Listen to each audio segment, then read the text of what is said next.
Hello and welcome to another Irish Tennis Updates podcast. Today I'm very excited to be speaking to David O'Hare. David competed primarily on the ATP Doubles Tour. He reached a career high ranking of 117 in the world just 2 years ago. During his career he won 18 pro doubles titles and 4 of those were at the challenger level. So clearly David had a lot of success. I'm really looking forward to speaking to him, so let's get into it.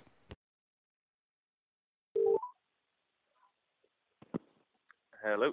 Hi David, how are you? How's it going? Not too bad. Yourself? Great, great. Thanks very much for agreeing to talk to me, first of all. Thanks very much. No, it's all. Not at all. My pleasure. Super. So yeah, the first thing I wanted to say, something I saw on your social media recently. So tell me a bit more about ping pong and the Brown brothers. Yeah. Well, basically, James McGee. Obviously, Yeah. he's obviously working with this Inspiring Children Foundation. Reached out to me. Was like, listen, I'm going to be in New York, running this cool, charity fundraiser. Yeah. If you've any interest, if you're in town, drop by. I was with the lads in Winston-Salem. They lost early, managed to sneak a flight to New York, and ended up going there, catch up with McGee, which is great. And he's like, come on, you'll enter the ping pong tournament. I was like, he's like, it's free if you're a pro. I was like, oh, go on, yeah, that's fine. And then it was just a 1-point tournament. So you just get, start a rally to 4, and then all of a sudden the point was live. And then so I played some random normal Joe Soap the first round. Then second round I played this girl that was part of the foundation. She's looking to play college tennis. Yeah. Then I played Bob Ryan in the quarters, and I played Raven Klassen in the semis, and then I played some lad that played college tennis. I was actually friends with Dara Glavin. He went to ODU with Dara Glavin. Okay. And that was to 11, and right. ended up clinching the title. So it was gas, yeah. I'm sure that was good. And I'll come back a bit later on to kind of your relationship, I guess, with the other Irish pros that were kind of having success at the same time as you. But first, I guess I wanted to go back a bit, go back to the start. So how did you get into tennis originally, and how did that all get going? So I'm the youngest of I've 3 older siblings, so they kind of all grew up playing. Would have got a few lessons, and we're originally members of Temple Oak. Okay. And then, when I kind of started to take it a bit more serious and get invites to Leinster squad, but it really all changed for me when there was one particular coach that took a big interest in me, and that his name was Javier de Castro. He was out with the federation out in Tennis Ireland, and he was running my Leinster squad. And there was often occasions where I could have had just a 3-hour session with him, because other people didn't show up. And, around that time, that I would have been about 16, and that summer in fifth, I beat 1 or 2 lads that I kind of shouldn't have beaten. You know what I mean? I beat Niall Murphy and Gil Hawley, and then ultimately ended up losing to Tommy Murphy in the final. And then after that, that's when I kind of got an invite out to Tennis Ireland to kind of train full time. Okay. Owe a lot to that coach then, I guess. You owe a lot to him. If you look back at it now, you kind of owe a big part of your success to him. Yeah, he was definitely. I mean, I had obviously other coaches prior to that. The main coach probably that I attribute a lot of my development to would be Owen Casey. Okay. He was really, he was the pioneer behind it. But just in terms of affording me opportunities, Javier was great, just because you kind of need to be in with Tennis Ireland to kind of get invited on all these trips, and he was really fighting my case. I guess there's some sort of rivalry between Gary Cahill and Owen Casey. It's always been like the Fitzgeralds versus the Morrisseys, and whatever that is, that politics. But I was involved on the Casey end of it, just because I went to Closhdown, and so as soon as I started in Closhdown, I joined Donnybrook, and Casey was down in Donnybrook. Yeah.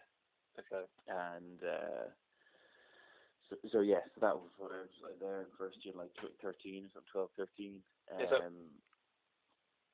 Yeah, go on. Sorry. So how often would you have trained then at that point? With Casey, it would have been like 2-3 days a week, and then with Tennis Ireland, Tennis Ireland was my transition year. So I made the final of fifth, like the summer of my third year. Then transition year, I was out in DCU a ton. I'd have done like early morning workouts 3 days a week, and then I would have hit with Mark Hotel after that for another hour and a half, and then I'd come back out in the evenings. But I'm not necessarily like I don't necessarily know that that's like the best.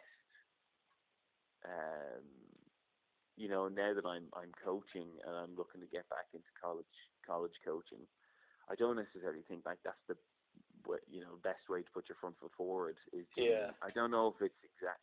I think for me, it's more quality. Like I don't know if I had like unreal guidance in the sense of just giving me clear-cut tactics, clear-cut vision of how my game needed to be. So I'd be focusing way more on just quality, Yeah.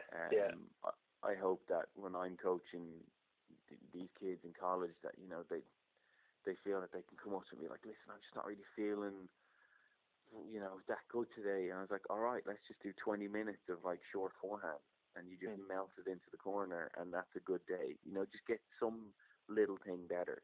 I think that's where we overemphasize practice almost. Yeah, I think it's great that you could then, having had that experience, you can now kind of, you can lend your experience on the other side of the equation, now that you can use your experience for the better. I think that's really good. I think I've been fortunate just to have been, almost an understudy to Louis Caillé, just to be tied in with some of the British guys. Okay. First out, it's obviously a great experience. I mean, Louis is an absolute wealth of knowledge. Like, he's the most impressive coach that I've been on court with.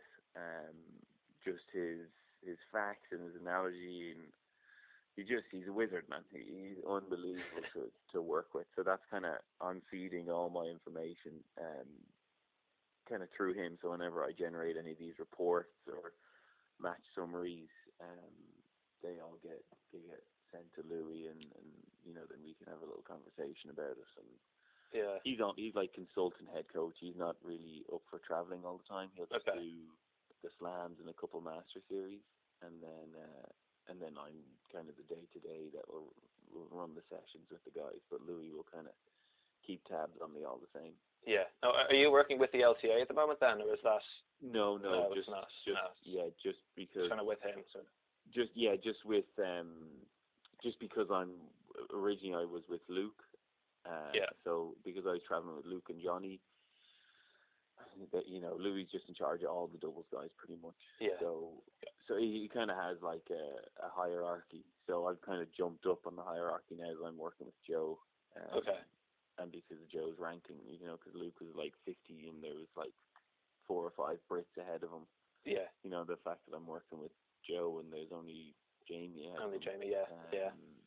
Then kind of we're second in line. So so we get a bit more of his time, which is better, for me. Yeah, great.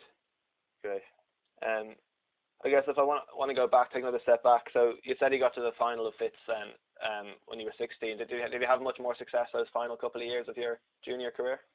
Yeah, no, I mean nothing stand out really, and I kind of just stumbled into.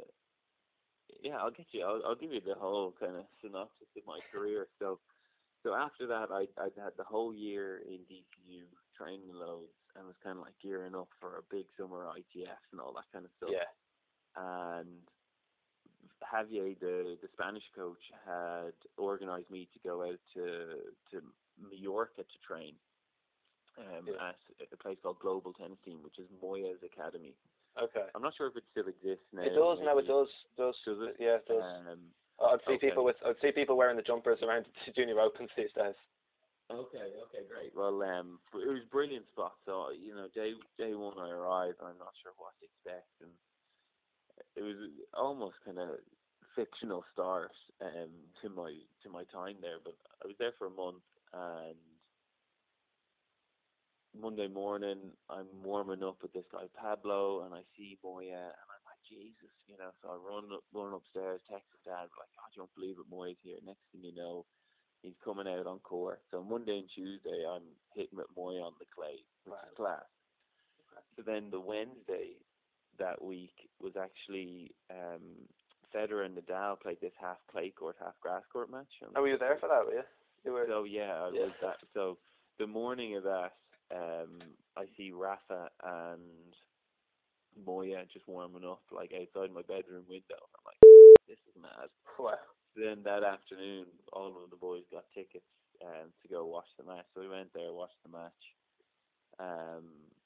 So great week. Then was doing a training block with Panetta ahead because Moya was going out with Panetta at the time, and she was training for the French. I was like her sparring partner for like the 10 days she was in town. That went brilliant, and I was getting ready to leave, and I had a little stumble. We were doing this like stupid like footwork game, and you kind of do ladder work, various different stuff, and then you bounce the ball from one side of the net to the other, and you had to run around the net post and try and catch it. All right, so I it was like a little bit of a race. It was just a little fun thing, and I ended up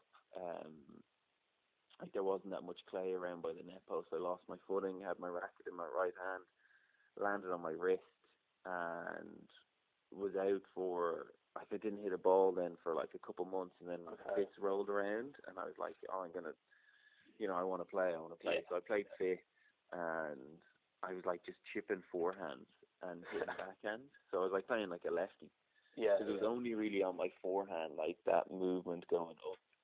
Like, say, if I was to hit a topspin forehand, that was like where the pain came from. Yeah. So even like the other way, on my backhand side, I guess just the different, pronator, I don't know, whatever they are, pronators or the opposite. That it didn't hurt. So anyway, I'm playing off the Cheryl in the semi. So this is in my first year under 18 space. And I'm losing, and eventually I just lash out and hit a forehand. And like, massive forehand. I was like, she's not too bad. So then I hit a couple more, and then like all of a sudden my wrist was done. So then I sat a good bit out on the sidelines then, for like, obviously I didn't play any that summer because I was injured, and then I'd taken another few months off. Yeah. So the guts of, I probably should have been out just for like 5-6 months. Like, they thought I had this like pine box disease in my wrist. Okay. But I had to get 1 or 2 MRIs, and then a lot of it I think was just mental, where I was like, it just doesn't feel right, and I was just a bit cautious of it. So I didn't really play much, just went back to finish out school, and then I had, at this point in time, you could have a year of grace between when you finished your exams to enrolling for college in the States. So I had basically a year to play with from, would have been, I guess, June 2008, maybe I sat the leaving cert, and then I enrolled in 2009 in Memphis. So that year I trained with John Morrissey in Belgium, and loved it there. He had a great setup there, so I was there for like 3-4 months, and playing a couple of futures and whatever else, and then that's when all the college offers started to come in for me. Ended up picking Memphis because the assistant coach at the time, Mark Finnegan, was there, and they took me on a visit. Thought the place was brilliant. I had 4 years in Memphis that I loved. My senior year, I got a late call up for, like, I wasn't even really thinking about playing pro. Okay. By the end of my time there, Joe and I were ranked quite high. I think we were 3 in college, and I was top 50 in singles at one point. Right. And I just got a late call up to Davis Cup to play against Belarus. So go there, play Belarus, have a brilliant experience. Myself and James Kluski lose 6-3 or 6-4 in the fifth. Wow. To Max Mirny and Alexander Burry. But we had match point in the fourth set tie break. That must have been a tough one to take, was it? It was it was like tough. It was brilliant though, I was fortunate that I had, mum and dad on the sidelines, and I played great, for my first outing. We played great, and Max Mirny's an absolute legend in Minsk, so the crowd was brilliant, and just really enjoyed the occasion. Of course, it was a shame that we didn't. I would have been, I think, the greatest upsets, because we were getting absolutely, in our press conference and stuff before the head of the tie, because I obviously had no ATP ranking or anything like that. They kind of thought I'd be terrible, and it was almost a write-off. I just played some college, and they're like, "Oh, do you really think you can take the tie into the Sunday?" and all this kind of stuff. So then after that, 2 weeks later, then I'm back in Memphis, and our college was one of the only colleges that hosted an ATP event. Okay. So we played. It used to be 2 of the years I was there, it was a 500, and then it dropped back to a 250. Right. And it used to be for girls and guys, and then it just was for guys. And so we get a wild card into the doubles, and play the Bryan brothers first round. That's some draw, isn't it? So but it was brilliant. We played, night match Wednesday night after Nishikori. The atmosphere was great. Must have been an unbelievable experience as well, playing in an atmosphere like that. So cool. So to have done that was brilliant. So we lost, 4-4. That's good, isn't it? I mean, I'm sure they've beaten a lot of people a lot easier than that. Yeah, I mean, at the time, it's funny. At the time it happened, you're like 4-4 is really respectable, and it was 2 sudden death juices, and you're like, God, we're a couple points away, and blah, blah, blah. But now that I'm on the tour, 4-4 is still pretty. It's pretty kind of routine, Yeah. I'd say from their point of view, they're probably okay, a routine day at the office, but then from your point of view, you were like, oh, I pushed them, and I guess exactly. I guess did that experience was that kind of what pushed you then to go onto the tour a couple of years later? 100%. Yeah, 100%. So those 2 experiences was a complete 180 in what I was, thought I was going to do. I was more or less set on trying to stay in the States somehow, continue education, do a master's, or just make it work somehow over there. I really like the lifestyle. And this was just a total 180, because I knew, had I, let's say I played against, at the time they were number 1 in the world. And if we were to go out against Djoko or Federer or Nadal, we get absolutely destroyed. Whereas, we were competitive at least against these boys, and you're kind of like, Jesus, if I can compete against the best that's ever played, then maybe it could be good. It could be a right decision for me. So that's kind of how I stumbled into playing pro. And Joe and I, that summer we graduated, played. We were playing singles and doubles, but I was always more keen on the doubles, so I knew I had, more potential in us as opposed to the singles. I kind of fell away with singles. Just I found it really hard playing pro. At what point was that decision? At what point did you make that decision to go doubles? Was it kind of in college, or was it earlier? It was. I knew I didn't enjoy singles as much, because I'd have played a little bit in the summers, and when you just not surrounded in that environment, that team environment is really just, it was so good, to have had that. Whereas when I was out there kind of playing for my own, I just didn't relish it. I wasn't as competitive as most people, and that's definitely held me back in my career. Okay. Yeah. Whereas like people just like living and dying for points for themselves. Whereas me, I'm quite. It was never your style, really, to do that. Never my style. Yeah. Yeah. I didn't. No one loves losing, but like, it's not the be all and end all for me. Whereas it can be for people. And starting out the journey of doubles with Joe, where we had all these, you know, memories together in Memphis, like that was more the appeal for me, like to try and make it together. And, you know, winning and losing with him was better than just on my own. So pretty early doors, I knew I was just doubles. Doubles was just doubles. Yeah. So how were those first couple of years on the tour? It was mainly futures, I guess, but how was that? Kind of, you had a few different partners, or were you sticking with Joe most of the time?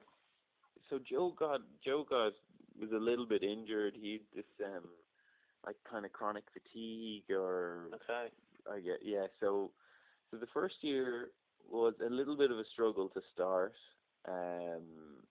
because you needed like a singles ranking to get into the doubles. Into the doubles. Well. It seems like a flaw in the system, doesn't it?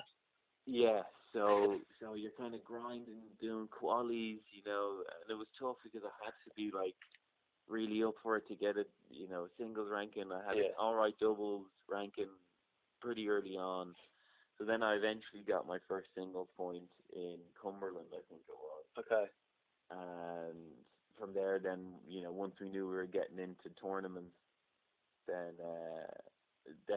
we flew it. You know, I think within turned pro, let's say, I played my first pro tournament in July 2014, and by December 2014, I was like 280 in doubles.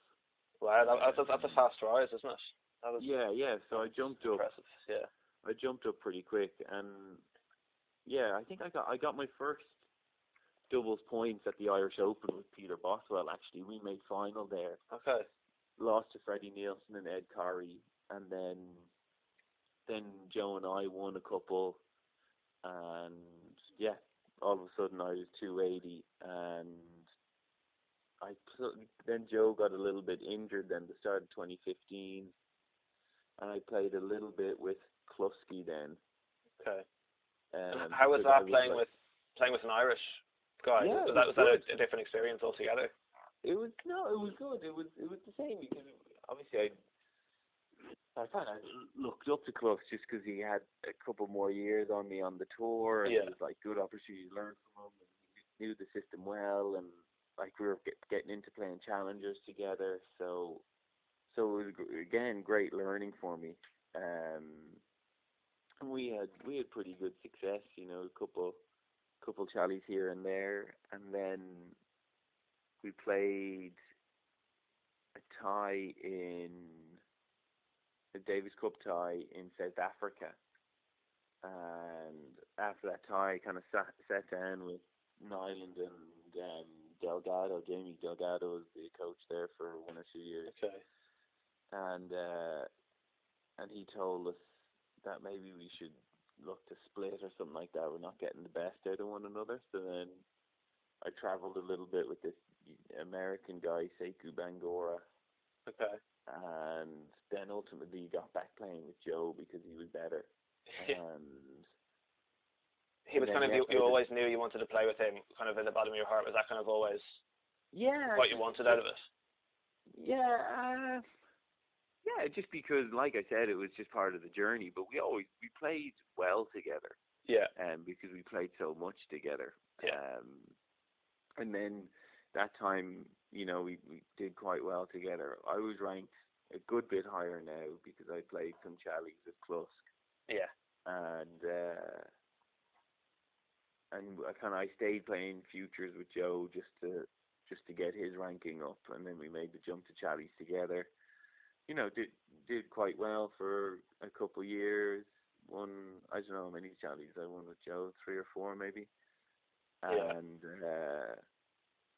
then started out the year in. Sorry, just getting a text there. Started out the year in Dallas, and we won that 125. That was the biggest challenger I won, was the Dallas 125. Yeah. And kind of kicked on really nicely that year. We were probing good, beat some good teams, and then had a miserable trip out in Korea where we lost we won maybe 2 or 3 matches. I think we lost first round in Taiwan, and then where else did we play? Busan, maybe first round we lost. Where else? Seoul.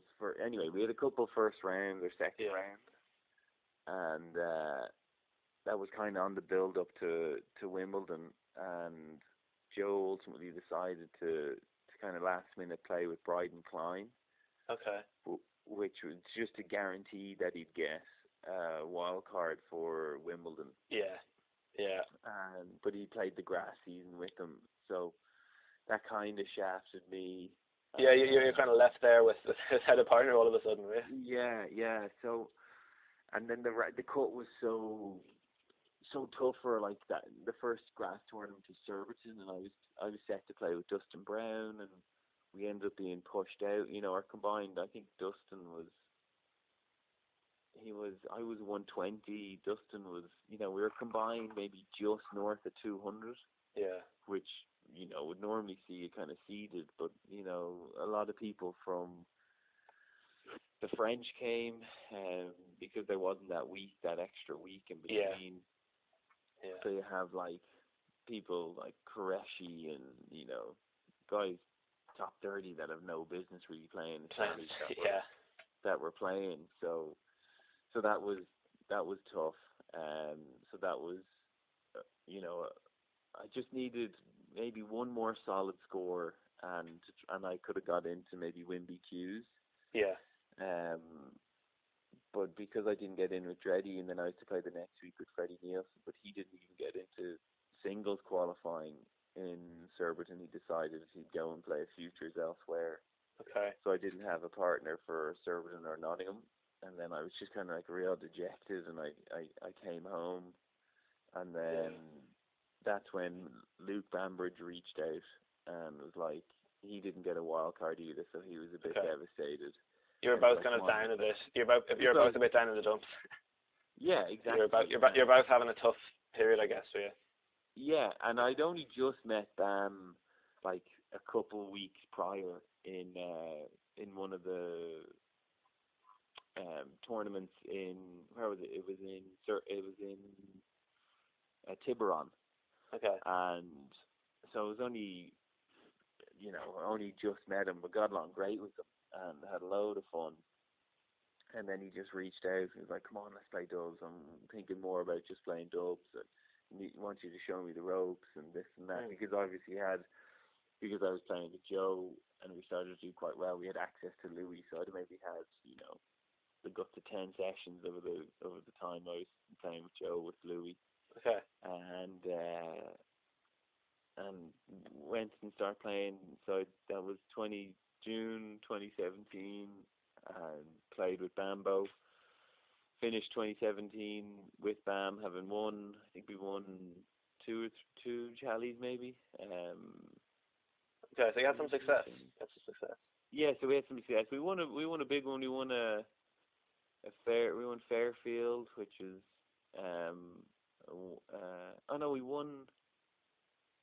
we won 2. We won one in Canada. Okay. It was what was the name of it? Granby, Gatineau, and then Winnetka. Oh no, Winnetka's in Chicago. That's terrible. It began with W, I think, or M.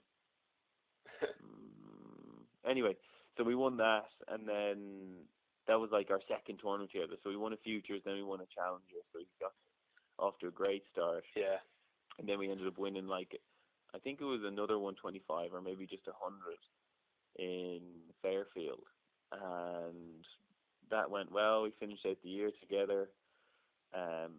Kind of poor finished the year in those indoor challenges. We kind of hope to do a little bit better. Right. And then the start of 2018, I got injured. I tore my medial lateral ligaments in my ankle. Then I haven't played a pro match since. Okay, yeah. So 6 months from, like, let's say January 2018 to June 2018, I was, kind of battling with, should I come back, should I not come back, is the ankle going to be okay? Mm. And then an opportunity presented itself to go and coach in the States at Memphis as the assistant coach. So I kind of had mentally geared up for that, and then last minute it fell through because the assistant coach ended up not leaving. Okay. So as soon as I kind of put my eggs in the coaching basket there, I found it really hard to kind of go back into playing mode. Yeah, yeah. I was kind of just, almost just wasting time until I could fast forward to this year, till I could hopefully get the same position again. So as it turned out, I'm in the middle of, sorting out all my visa, applications. But the university have offered the job to me and I've accepted. So that's great. Hopefully, you have that in the right direction. Yeah, you have that lined up now, do you, for the next? That'll be starting in January. Yeah, so right. I'll finish out the year with Joe and Rajiv. Yeah, and then hopefully come January, provided all my visa paperwork and stuff is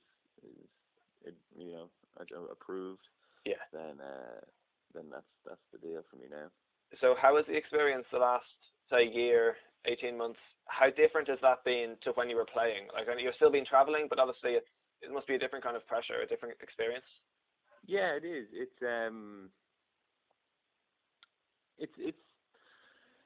It's interesting. I'm definitely more a kind of fan of the sport now, just because I'm watching it much more, and I can, I notice the intricacies. I'm a better player now. I may not be hitting the ball as good now or moving as good, but I'm a better player for just understanding momentum. And I always did. Like, Casey would have been great at preaching that, but like, just being able to like recognize these moments with just clarity and being like, oh, he's a little bit tight there, or I should do that, like what I would want what I'm muttering on the sidelines for what I'd want the guys to do. Yeah. Just kind of brought that little bit of clarity to me. Yeah. But as for pressure, like, there's no financial pressure, which is lovely. Yeah. I was never really fortunate enough to kind of secure a big sponsor like some of the other Irish lads would have. So I was always a bit worried. I kind of did a touch on my own, and there was no real support from Tennis Ireland. So not having the financial pressure, then it's been great. But with that, kind of starting out the year with Luke, I was much more just a friend. It was just kind of two lads going out and trying to get better and trying to help them in any way I could. Okay. So there was maybe a lot of things that I were telling them that were wrong, but they were coming from, with the right intention of, trying to get them better, and, just building an even better rapport with him until he could really fully trust me. And then I guess, you kind of don't really notice how people pay attention in the locker rooms, but I guess, Rajiv Ram approaches me to look to travel with him. I must have been doing something right. Yeah. And that's kind of how it turned out. Just the week of Queens, I was there and just been chatting about the game with Raj and about Louis, and I guess he just liked my take on it. Okay. And then he sat me down and was like, listen, I want to travel. Are you doing anything after Wimbledon? I want to do Atlanta and Washington. And I was like, yeah, I've got no plans. Luke is involved with World Team Tennis. And as Joe was supposed to be as well, he's like, yeah, I'm definitely playing Washington with Jamie, but maybe we'll think about doing something the week of Atlanta or just a training week. I'm like, listen, you just let me know. Yeah. So then last minute, Joe decides to bow out of World Team Tennis. Raj calls and is like, not doing Atlanta, let's do Washington, but then you'll maybe join us for Montreal, Cincinnati. And I was like, yeah, cool, sounds good. And then we've kind of just gone in Cincinnati, they're like, "Oh, would you continue on until the U.S. Open?" And I was like, "Yeah, that seems fine." And then now I've just got the call up for the rest of the year. Yeah. Are you almost going to be sad when you have to leave that and then start with it in your other job in the new year, or are you have you had enough? You're kind of ready to move on. It's a good question, because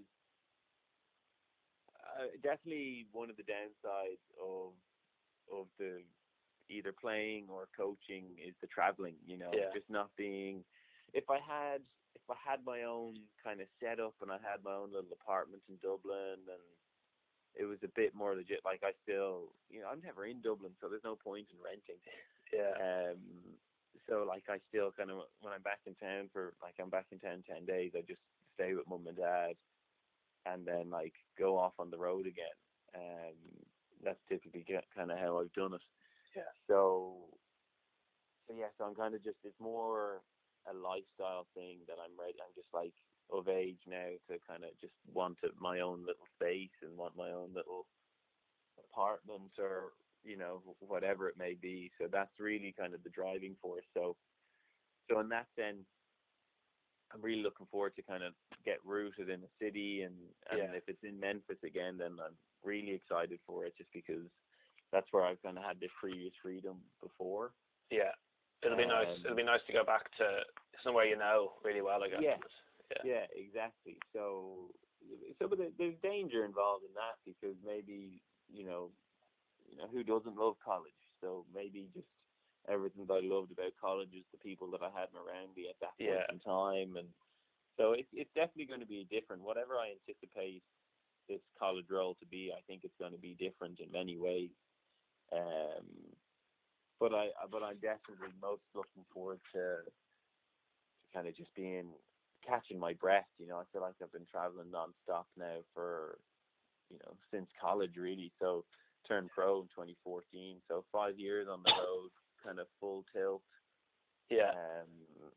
So I'm kind of looking forward to just not doing that anymore. But that's not to say like the lifestyle is good, and you always find a reason to complain. But ultimately, like, it is cool. Yeah.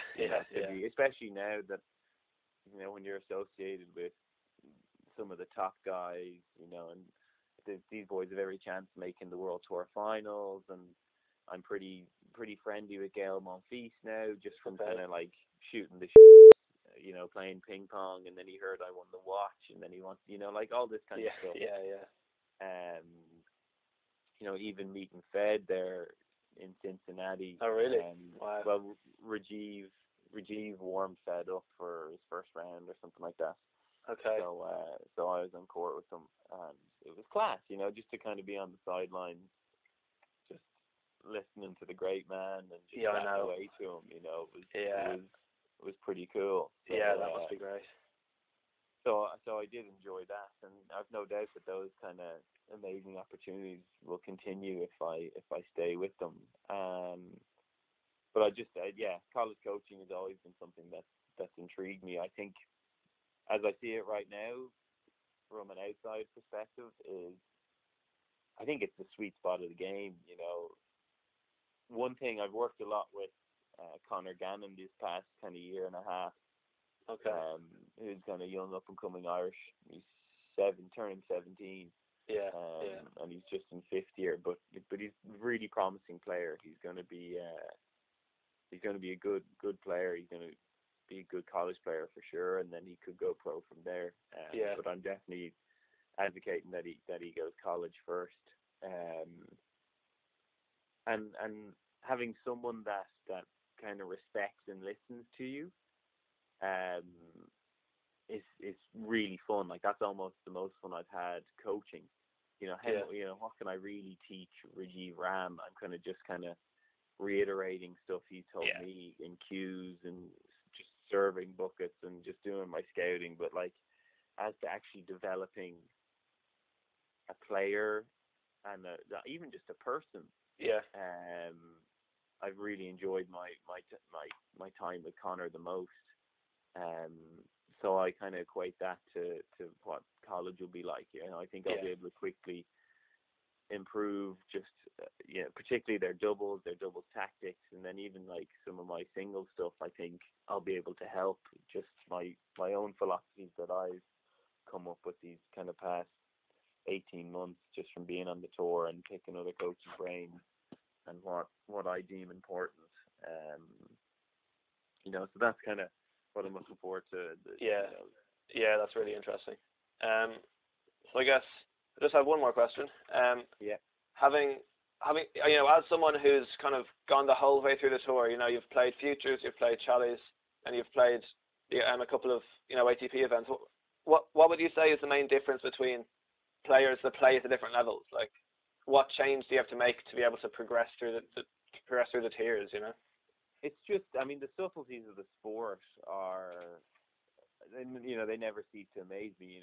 Particularly more now because I'm delving much more into kind of the stats of it. Louis big on stats, so I get these amazing stats, and there's very little in it. Like, I don't think it's just, these top teams, they'll beat you 7-8 times out of 10. Yeah. But on the day, particularly in doubles, it's just the unpredictability, especially on at the tour event with sudden death juice and 10-point breaker. Like, there's so much uncertainty and mad stuff that can happen. Cheeky leg cord, cheeky shank return over the next player. Like, there's so much in it, but 8-9 times out of 10, the better team will win. So they've just got that little bit more kind of clarity in the pressure moments. They make, their serving spots a little bit better. They put more pressure. Like, these top teams, like, none of them fold really, unless there's like a big occasion and they really get nervous. But invariably, they don't. They make you. A great example is like the Bryants. Like, they never beat themselves. They don't make mistakes. You got to do some stuff, and there's some space on the court to get past them, but it's low percentage, and they've put you in an awkward place to try and hit that ball. And if you're good enough to hit it, then they're okay with that. But it's just every avenue is just that little bit better. Which makes the difference. But you see it, like Berrettini was unknown, but I saw him almost unknown. But like, I saw him playing. The guys played against him in Stuttgart, in doubles. Okay. He was playing with Fuchsovic, and like, his serve was an absolute dream. His wide serve and the deuce. He had them all. And I said, he is bloody good. And look, there he is. It's just like constant persistence and belief that separates them. You would say maybe ultimately, you like, none of the guys on the tour are reinventing the wheel. Like even like some of the top coaches, like they're not top coaches. Like, they're good man management, but like, you thinking like, oh, they're doing some savage stuff on the tour. No, not really. And tactically, they're not even that good. Like, some of them are just like really good at hitting a tennis ball, and that's the difference. It's not that they're like, micromanaging everything and leaving no stone unturned. No, some of them just hit. Their timing is just epic. And they can serve. Kyrgios is obviously, he's a good example of that. But just clueless, really. But just serves an absolute joke. If I had that serve, I'm pretty sure I could, with that alone, I could make, challenge some people and make it into the top 100. Like, his serve is the best thing I've seen. Unbelievable talent. Unbelievable. So there's not one thing that you could say that would separate them. It's kind of different in each case, kind of like it's a case by case basis almost. Hugely. Even when we were chatting with Fed on one of the sidelines, he had taken it. Rajiv is 35 and was kind of asking him, what do you do? How much do you practice and this and that? He's like, we've hit enough balls in our life. Really, how much am I going to improve in this practice? he was like, yeah, I just took, I had some meetings and I got a massage and just, my body wasn't feeling right, so I just didn't play at all. Yeah. Because at the start of the session, they're like, they're like, oh, we might do a little bit more today.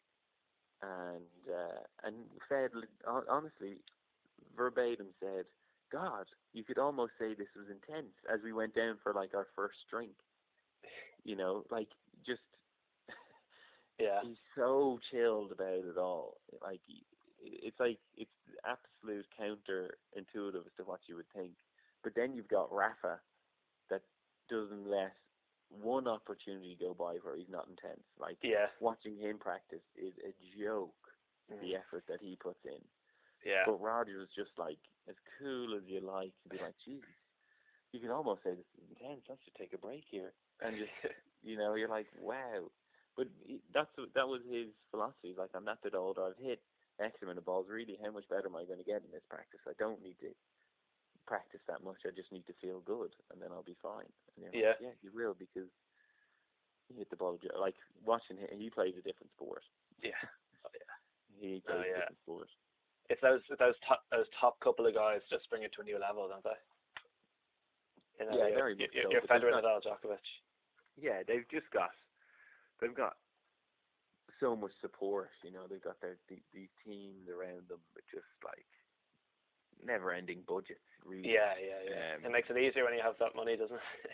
Yeah, it does. Like I was in Miami at the start of the year for the Masters, and Djokovic had this like 18-wheeler that he brought with him. And it's got like his cryotherapy chamber and his hyperbaric chamber and all sorts of different stuff. You're like, fuck, Yeah. Sure, why wouldn't he win the bloody thing? You know what I mean? Yeah. That's funny. So that's kind of just the level it's going. But the quality of tennis, like, I think, the commentators don't do the sport any justice. I think most of the commentators are really poor, Like, okay. Like, they just don't really respect, like a journeyman. And you're like, journeyman, my arse, he's 50 in the world, like, he's an absolute baller, Yeah, to get to that stage, you have to be so good. It's well beyond journeyman, isn't it, to get anywhere near that. Yeah.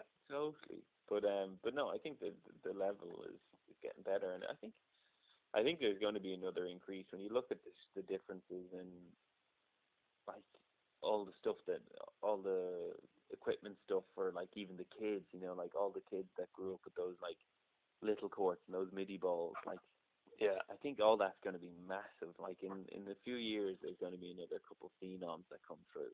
Yeah, do you think any of those phenoms are already playing, or like, do you see any of these current younger guys coming on?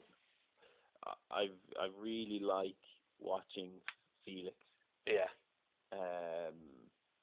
I think he's going to have a good career.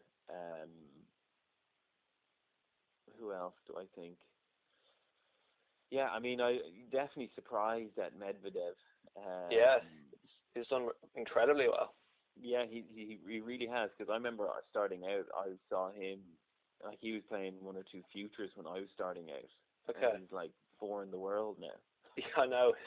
Which is mad. It's funny, he doesn't look, if you compare his game to a Tsitsipas or a Felix, like, he doesn't look as good, but it's just ridiculously effective, Yeah, I mean, his backhand's a wand. His backhand's but but his like, looking at him and his trainer, he just goes about his business, His coach is a French guy, and I'd love to know a bit more about him or his background, because, like, they're doing loads of this great, like, stability and core work, with him, loads of different bands wrapped around him, and, like, all sorts of great stuff in the gym. Like, it's not solely just tennis. Yeah. It's loads of other stuff that goes on in the gym that you're like, geez, I've never seen someone do that. And that's the other funny thing, no 2 warm-ups are the same. In the slams, like, everyone does hips and shoulders a touch, but then there's so many other people doing so many other mad things. You're like, where do they get it from? But that just, like, shows how unique and personal it is, I guess, that this is what's best for them. Yeah. So, who's the greatest of all time then?